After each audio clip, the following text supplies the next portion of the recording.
السلام علیکم پیارے بچوں، میں کریسنٹ سے آپ کی اردو کی استاد۔ آج کا ہمارا موضوع ہے خط لکھنا، خطوط نویسی۔ پیارے بچوں، دوسروں تک لکھ کر اپنی بات پہنچانا خط کہلاتا ہے۔ خط کو مکتوب، خط لکھنے والے کو کاتب، اور جس کے نام خط لکھا جائے اسے مکتوب عالیہ کہتے ہیں۔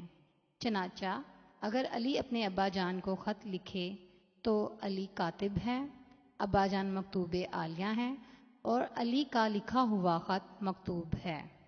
خط لکھنے کے آداب۔ خط لکھنے کے لیے ضروری باتیں یہ ہیں، ان کا خاص خیال رکھیں۔ سب سے پہلے صفحے کی دائیں جانب اپنا پورا پتہ اور اس کے نیچے خط لکھنے کی تاریخ لکھ دیں، جیسے محلہ مبارک پورہ، سیالکوٹ، 1 جنوری 2020۔ اس سے اگلی سطر پر 1-2 لفظوں کی جگہ چھوڑ کر مکتوب عالیہ سے اس کے رشتے یا تعلق کے مطابق مخاطب ہوں، جیسے میری پیاری امی جان، میرے پیارے ابو جان، میرے بھائی جان، میرے پیارے چچا جان، میری پیاری خالہ جان، میری پیاری بہن، میرے پیارے دوست، میری پیاری سہیلی۔ یہ حصہ القاب کہلاتا ہے۔ مناسب القاب لکھنے کے بعد اگلی سطر السلام علیکم، آداب، سلامت رہو وغیرہ کے الفاظ سے شروع کریں۔ اب آداب کے بعد خط کا اصل مضمون شروع ہوگا۔ خط سادہ اور واضح الفاظ میں چھوٹے چھوٹے جملوں میں لکھیں، بے جا تکلفات سے گریز کریں۔ خط کو غیر ضروری طور پر طویل نہ کریں، صرف ضروری باتیں لکھیں۔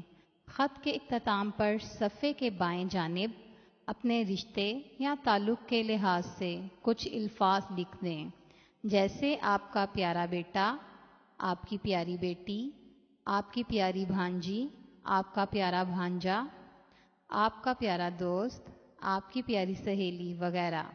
اس کے نیچے اپنا نام لکھ دیں، جیسے آپ کا پیارا بیٹا علی۔ لفافے پر پتہ لکھنے کا طریقہ۔ ہدایات: لفافے پر پتہ بالکل واضح اور خوش خط لکھنا چاہیے۔ نام جنہیں خط بھیجا جا رہا ہے، مکان نمبر، محلہ، شہر کا نام۔ آخری سطر میں پوسٹ کوڈ ضرور لکھیے۔ لفافے کی دوسری جانب اپنا پتہ لکھیے۔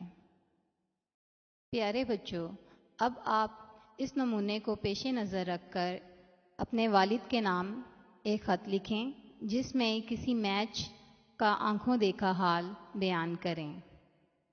اب مجھے اجازت دیجیے۔ اللہ حافظ۔